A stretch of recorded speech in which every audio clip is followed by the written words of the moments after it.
Welcome to our Refocus Cloud tutorial. If we haven't met before, my name is Polly Payne. I'm the founder of Horacio Printing. I am so excited to walk you through the Refocus Cloud, especially if it's your first time. When I was first trying to get my life together back in 2014, I was reading the book The Artisan's Soul by Erwin McManus, which inspired my planner. And he said in order to really turn your life into a masterpiece, we have to get serious about our distractions. And we couldn't have more distractions in 2020. I mean, goodness, it's like one thing after another.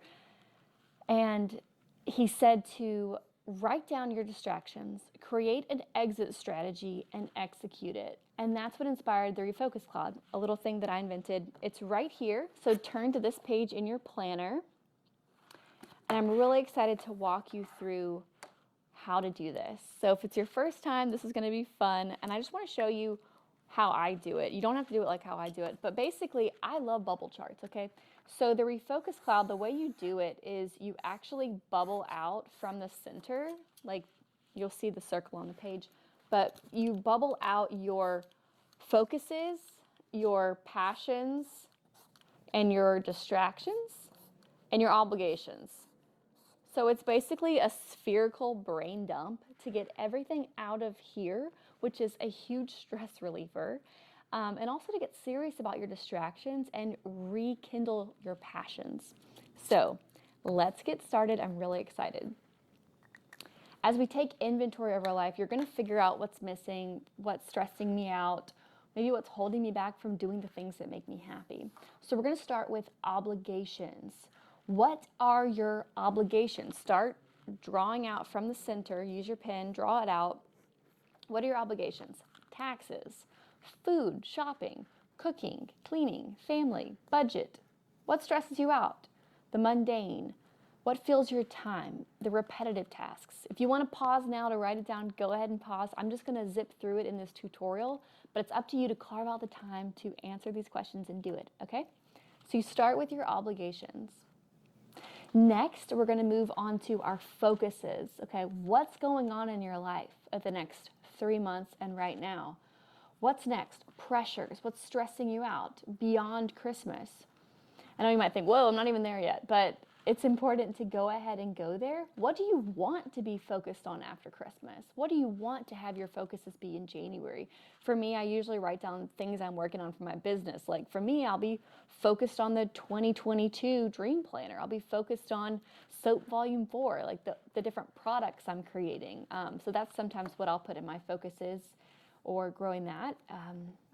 It just depends on what's in my life. Every season of life, we're dealt with something new. So pause if you want to pause and fill out your focuses. Next is your passions. What do you love to do? What makes your heart sing? Worship, laughing with friends, dance class, art class. It's important when we think about passions to remember, what did you love to do when you were a child? You know, what were those things? Because we're all so uniquely designed by God that we're all given these unique things we love to do.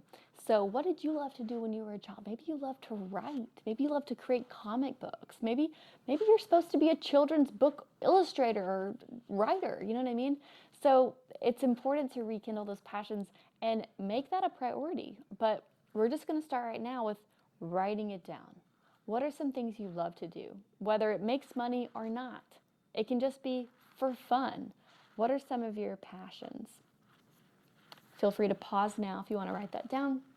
And lastly is distractions. This is the good part. This is where it's really important, because when you can unlock your distractions, you can unlock your schedule. When you unlock your schedule, you can become a completely different person that God's calling you to be. You can let the dreams happen. You can have more time for your passions.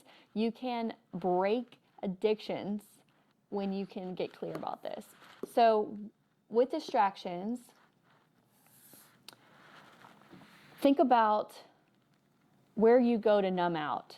Distractions can be mentally, like a mindset, or it can be an activity. It can literally just be social media. Like open your phone, check it out. How much time are you spending on social media every day? It'll tell you under screen time. You can check it out. You can set locks on that stuff. Well, these are your dream killers. the distractions. These are your passion killers. These are your time killers. So here's some examples. False negative mindset, binge drinking, self-doubt, scrolling, staring at your body in the mirror and hating it, hating yourself, letting your mind trail away into the what if, replaying how people hurt me. I recently heard Caitlin Bristow, which one of my distractions is definitely the Bachelorette franchise. But Caitlin was talking about going on to social media and looking up an ex. And she goes, when you do that, when you're looking for pain, you're shopping. You're literally going shopping for something to hurt you. And usually when you're shopping, you'll find what you're looking for, or you'll find something to spend your money on. At least I will if I'm in Target. So are you shopping for pain? Which is so, it's like because you want to feel something, or you're just bored. Replaying how people have hurt me, overdoing it on the news. Whoa, that's a big one. Talk about an anxiety attack. That's easy to do. So write down your distractions. What are they? Feel free to pause now if you want to do that. Or I'm just going to zip on to the end of it. Basically, at the end of filling out your full wheel of everything going on in your life, this is where you get to be the artist. Draw a heart next to the items you want to do more of in 2020, or you want to do more of next week. You can find a dance class.